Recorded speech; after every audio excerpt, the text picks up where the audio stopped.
말미암아 은혜가 더하여 넘쳐서 하나님께 영광을 돌리게 하려 함이라. 아멘. 우리는 모두 다 육체의 건강에 대해 민감합니다. 좋은 옷을 입으려고 하죠. 그렇죠?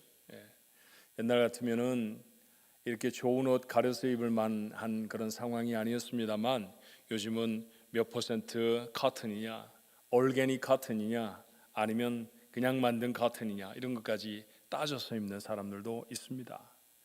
좋은 집에 살려고 합니다.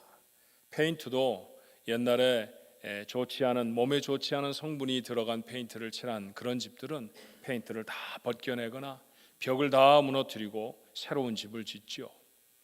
그럼 우리 교회가 최근에 있었던 큰 태풍 피해로 지붕 곳곳이 벗겨져나가고 비가 좀 쐈습니다. 그런데 제가 표현하는 것처럼 교회 전체 면적에 비해서는 조금밖에 안 썼습니다. 그런데도 참 많은 것을 뜯어서 열어서 보고 혹시 곰팡이가 생겼는지, 조금이라도 그것이 생겼다고 하면 다 없애서 닦아서 없애고, 또 젖은 부분은 예배 시간에는 하지 않지만 여러분이 다 집에 돌아가면 제습기를 틀어놓고 그리고 히터를 틀어서 다 벽 안쪽을 말리고 있습니다. 이제 그 작업이 거의 다 끝나가는데 왜 이런 거창한 왜 이런 어려운 일을 우리가 감당합니까? 혹시 우리의 건강에 해를 줄까 염려하기 때문입니다. 좋은 음식을 먹으려고 애를 쓰죠. 그렇죠? 할 수만 있으면 몸에 좋은 음식을 먹으려고 가려서 먹으려고 애를 씁니다. 음식이 없어서 못 먹어. 지금도 배가 고파서 죽는 사람이 이 세상에는 참 많이 있습니다만, 우리가 사는 세상에서 음식이 없어서 못 먹는 것보다는 그 음식을 가려서 적게 먹으려고 애를 쓰고, 그러나 우리는 더 많은 노력을 해야 합니다. 오염되지 않은 공기를 마시려고 하고요, 오염되지 않은 물을 먹으려고 합니다. 오염되지 않은 음식물 섭취하려고 주의를 기울이죠. 하지만 우리 현실은 어떻습니까? 우리가 아무리 주의를 기울여도 우리의 육체는 점점 낡아집니다. 점점 약해지죠. 병들고 천재지변을 당하기도 하고 사고를 당해서 생명을 잃어버리기도 합니다. 갑작스럽게 우리의 곁에 있던 분들이 하나님 나라로 가게 되시는 사건을 최근에 경험하면서 여러분 잘 아시지 않습니까? 같은 현상이 우리의 삶에도 있습니다. 노력해 성공하고 잘 살아보려고 하지만 그렇지 못한 경우가 너무나 많습니다. 실패하기도 하고 잃어버리기도 하고, 그러면 좌절하고 낭망하게 되지요. 바울이라고 우리와 다른 인생을 살았겠습니까? 같은 인생을 살았던 바울이 오늘 본문의 말씀을 기록했는데 놀라운 말을 하고 있지 않나요? 고린도서 4장 8절로 9절의 말씀, 오늘 본문의 말씀이었습니다. 우리가 사방으로 우겨쌈을 당하여도 쌓이지 아니하며 답답한 일을 당하여도 낙심하지 아니하며 박해를 받아도 버림받지 아니하며 거꾸러뜨림을 당하여도 망하지 않는다고 했습니다. 질문해 봐야 되잖아요. 어떻게 이럴 수가 있을까요? 사실 바울은 많은 고난을 당한 사람이었습니다. 얼마나 고통스러웠는지 살 소망도 끊어졌을 때가 있었습니다. 말을 좀 고상하게 표현해서 그렇지 죽고 싶었다, 그런 표현이잖아요. 자, 고린도후서 1장 8절의 말씀에 보면 이렇게 되어 있습니다. 형제들아, 우리가 아시아에서 당한 환난을 너희가 모르기를 원하지 아니하노니 힘에 겹도록 심한 고생을 당하여 살 소망까지 끊어졌습니다. 돈을 벌기 위해 그가 고난을 당한 걸까요? 그가 무슨 자신의 삶에 이루려고 하는 목표가 있어서 그 일들을 이루기 위해 이런 고난을 당한 것입니까? 아니었습니다. 복음을 전하며 박해를 받아 괴로운 것이죠. 얼마나 고통스러웠을까요? 뿐만 아니라 지금 편지를 쓰고 있는 고린도 교회는 바울이 개척한 교회입니다. 바울이 설립한 교회죠. 그런데 바울이 그 교회를 떠나 다른 곳에서 복음을 전하는 동안에 바울을 비난하는 사람들이 그 교회에 들어와서 바울의 전한 말씀들을 훼손하기 시작했습니다.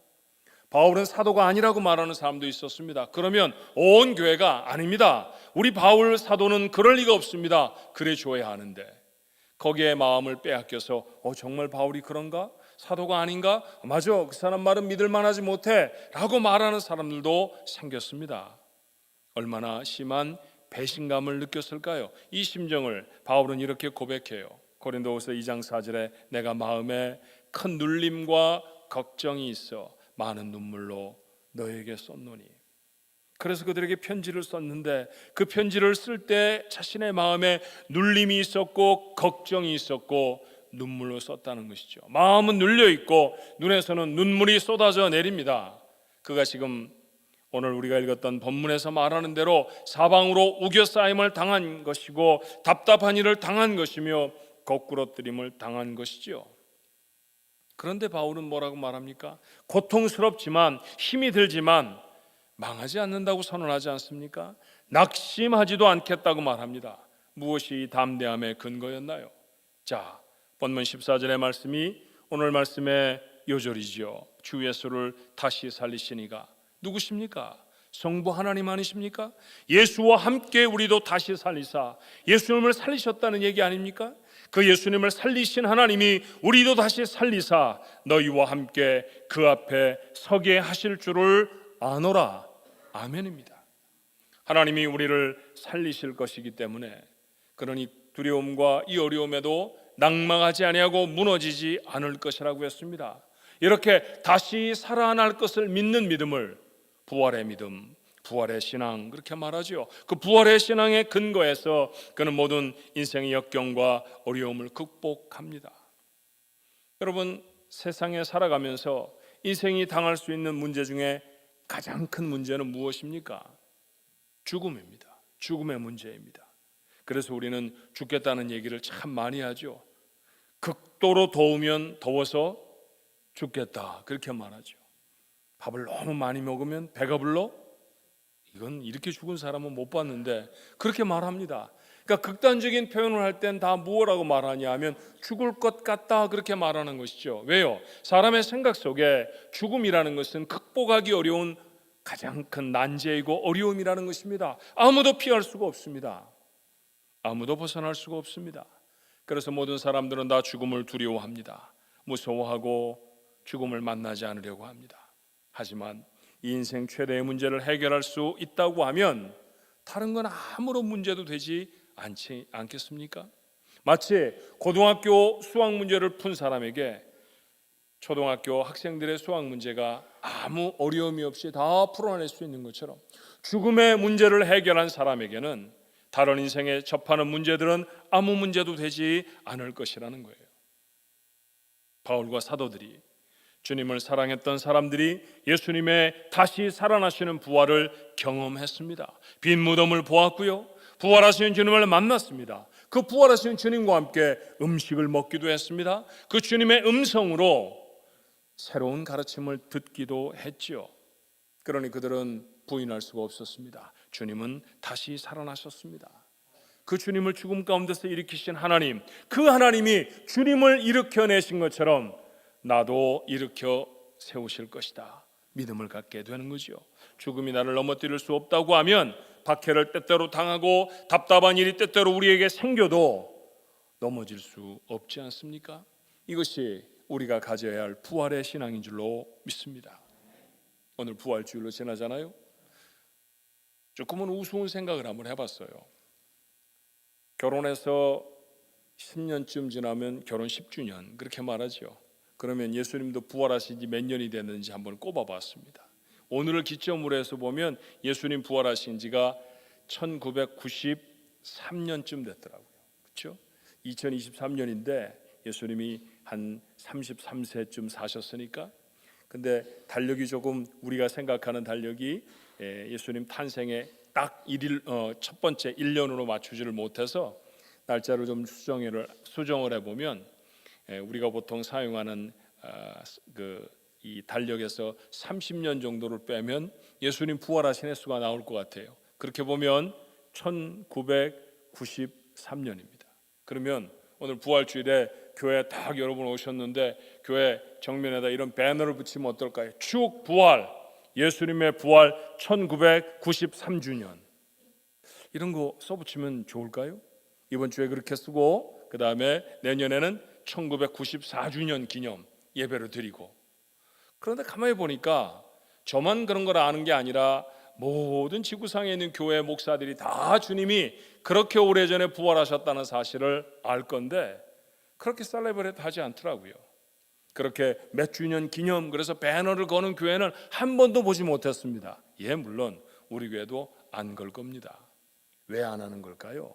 이 일은 왜 안 하는 걸까요?